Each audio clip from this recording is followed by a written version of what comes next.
Os filósofos da ciência concordam que toda teoria, doutrina ou postulado científico que um autor formula, ele o faz a partir de determinada base filosófica, ainda que não tenha consciência de ter assumido. Como vários de seus contemporâneos, Kelsen conhecia com algum grau de profundidade a filosofia de origem kantiana, sobre a qual construiu sua teoria pura do direito. Meu nome é Paula Raíssa e ao lado dos integrantes Marina Braga, Gabriela Gomes, Milena Barros e Gustavo Rocha, apresentaremos a doutrina de Hans Kelsen e suas consequências para a pirâmide jurídica a partir do artigo De la Pirâmide de Kelsen a la Pirâmide Invertida, do autor Juan Carlos Riofrio Martínez Villalba. Fiquem agora com a apresentação dos demais. Agora eu vou falar sobre a pirâmide de Hans Kelsen. Ela é uma teoria criada por ele que sugere a existência de uma hierarquia dentro do ordenamento jurídico, hierarquia cujo topo é a Constituição Federal, e logo abaixo dela vêm as leis complementares, leis ordinárias, medidas provisórias, leis delegadas e, por fim, as resoluções, determinando que a Constituição ocupa o pódio das interpretações jurídicas. Os outros nichos também servem às suas funções essenciais, mas todos eles são guiados pela Constituição e limitados por ela. Assim, as leis inferiores, que são específicas e menos abrangentes, trabalham em conjunto com as leis superiores e gerais, cobrindo os vácuos jurídicos indeterminados por essas, de modo que todas se entrelaçam mesmo estando em uma hierarquia. Agora, falando sobre a teoria pura do direito, vemos que Kelsen buscava dar uma justificativa real para a existência do direito, e assim ele se debruçou muito sobre as teorias de Kant, principalmente o imperativo categórico. Kelsen coloca a moral e o direito dentro de um dever ser. Ele dividiu os sistemas normativos em duas categorias. O primeiro dotado de coação, que outorga prêmios e regula condutas sociais, e o outro é a livre vontade do indivíduo. A coação é o direito e o outro é a moral. Visto que ele entende que a norma é um ato em que se ordena, autoriza ou repreende o comportamento, ela é um dever a ser cumprido, e a vontade de cumprir ou não esse dever seria o ser. Por isso, a moral e o direito têm que andar juntas para atingir o objetivo do bem comum, ou certo pelo certo, segundo Kant. Dessa forma, Kelsen mostra o direito como uma racionalização da moral que, por fim, é usada pelo Estado como forma de atingir o bem-estar social. A pirâmide invertida de Kelsen. A ideia da pirâmide invertida de Kelsen vem da metafísica tomista, onde os conceitos sobre causa e que seria causa material, toda inversão, todas as ideias para reformular alguma situação vêm de uma causa material. Ela traz a ideia aonde a lei máxima seria a nossa Constituição Federal. Porém, ela não ficaria no topo da pirâmide. No nível 1 da pirâmide, ficaria principalmente as ações sociais e a Constituição, que seria a nossa lei maior, ficaria no segundo plano. Em terceiro plano, o direito simples dos negócios e as ações jurídicas e sociais do nosso dia a dia. O poder jurídico. O poder jurídico é a capacidade de estabelecer uma relação legal, define possibilidades abertas em determinada realidade, mas que ainda não aconteceram.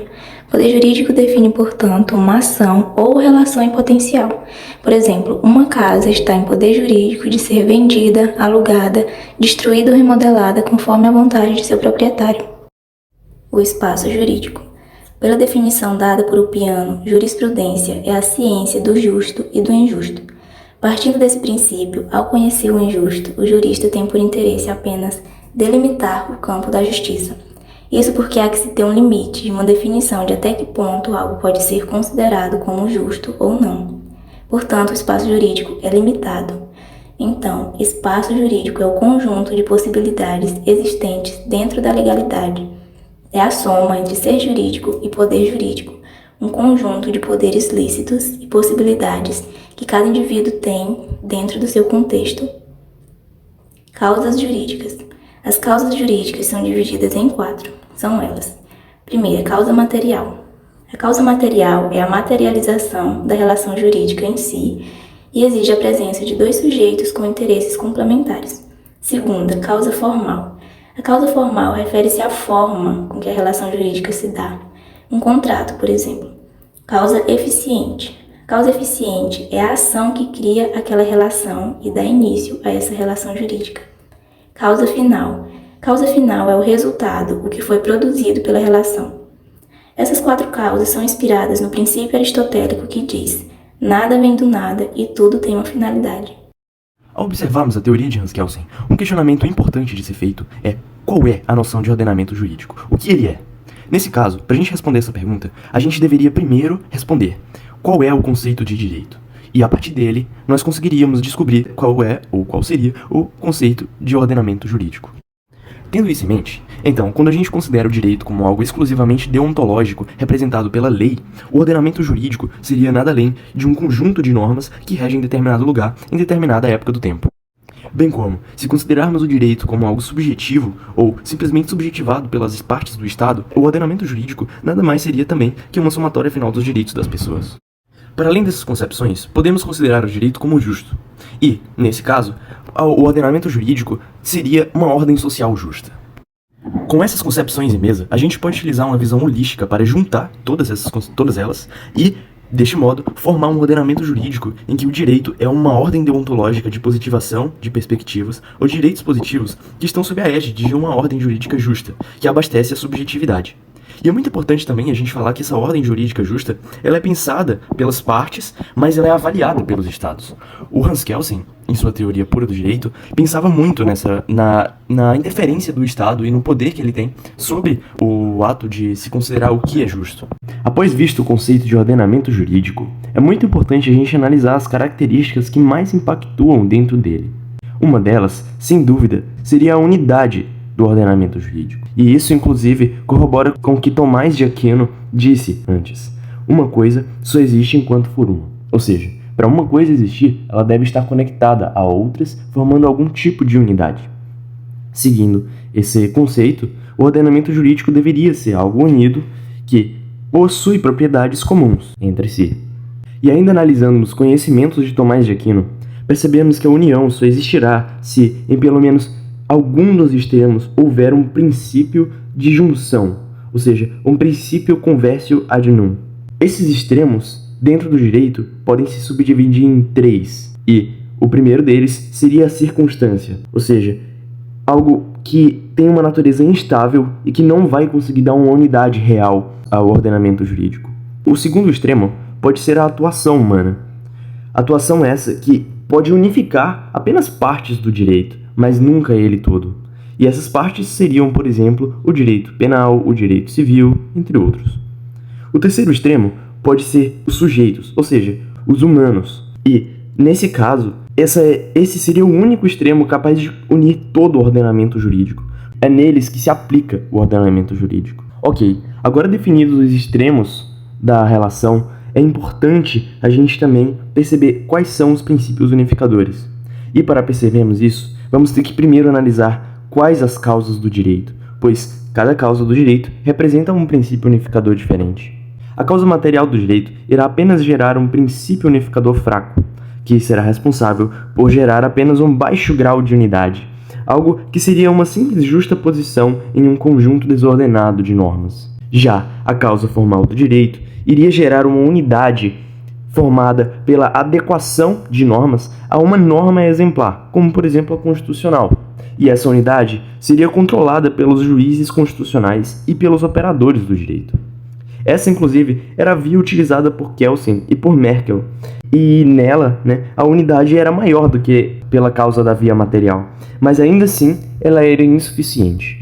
Além dessas duas vias, a gente poderia também seguir a terceira via, que seria formada pelos agentes formadores do direito. Nessa via, o direito seria um meio termo entre a lei e o próprio indivíduo, sendo o princípio final da unidade a própria pessoa humana, e a sociedade apenas um instrumento para atingir essa unidade. Por fim, temos a causa final do direito.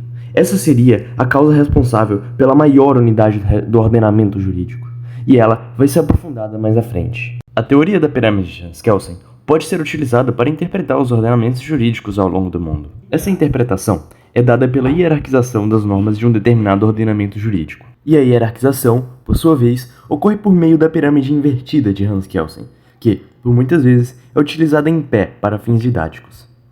Dentro dessa pirâmide existem as normas superiores, que são responsáveis por regular e inspirar as normas inferiores. Para nós conseguirmos utilizar esse modelo, a gente precisa pegar as normas de um determinado ordenamento jurídico, que pode ser, por exemplo, o ordenamento brasileiro, e aplicarmos elas à pirâmide.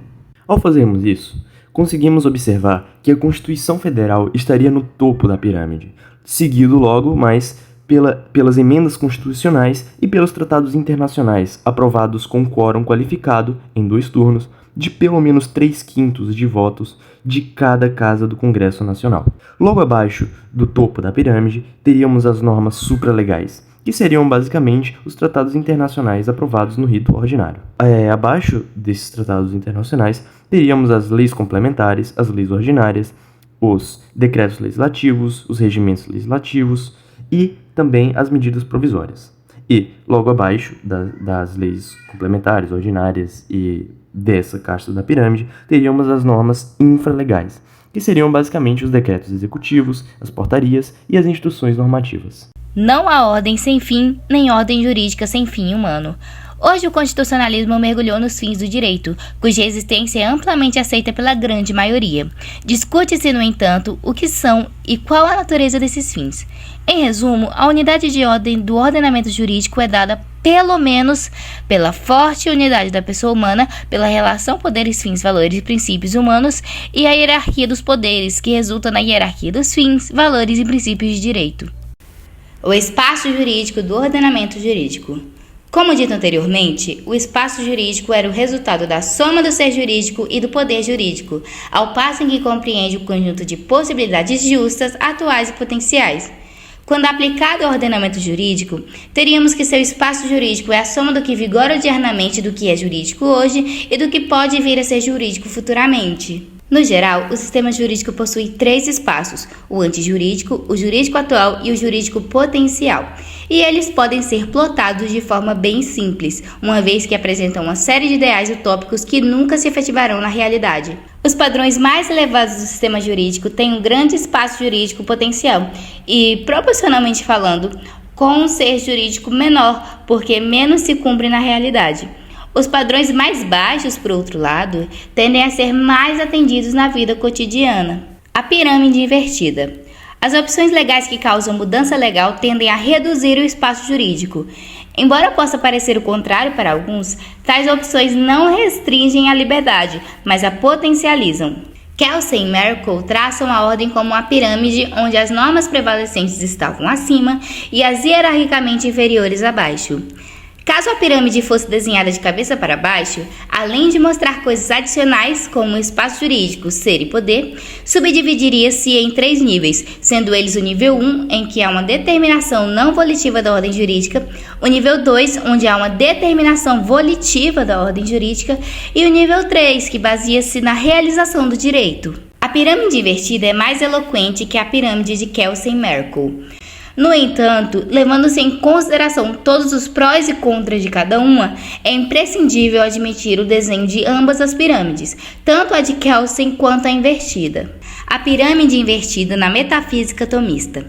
Tomás de Aquino nunca falou da pirâmide invertida, mas parece tê-la sugerido de uma famosa passagem sua, a qual a teoria aqui apresentada é indubitavelmente devedora. Em sua Magnum Opus, escreveu que uma norma inferior pode ser derivada do direito natural, norma superior, de 2 maneiras: ou como conclusão de seus princípios, ou como determinação de algo indeterminado ou comum. Essa distinção é fundamental para projetar um sistema jurídico escalonado. Do que foi dito até aqui, é possível depreender as seguintes conclusões. 1. Kelsen construiu essa teoria pura do direito a partir de uma metafísica irrealista que separava a realidade do conhecido. 2. Os maiores sucessos de sua teoria vieram através da causa formal do direito. 3. Kelsen minimizou as outras causas metafísicas. 4. Recorremos à metafísica aristotélico-tomista porque é a mais realista e porque nos deu conceitos que faltavam a Kelsen. 5. Na obra estabelecemos as condições metafísicas necessárias para a existência da ordem jurídica. Não há ordem sem fim, não há sistema jurídico sem propósito humano. Não há unidade sem um princípio unificador. 6. A partir desses conceitos, observamos que o espaço jurídico mais amplo do ser humano é aquele que só se fixa pelos poderes, objetivos, valores, princípios e etc. humanos. 7. Por fim, recapitulamos essas teorias na doutrina de Tomás de Aquino, ligando ao conhecimento filosófico clássico.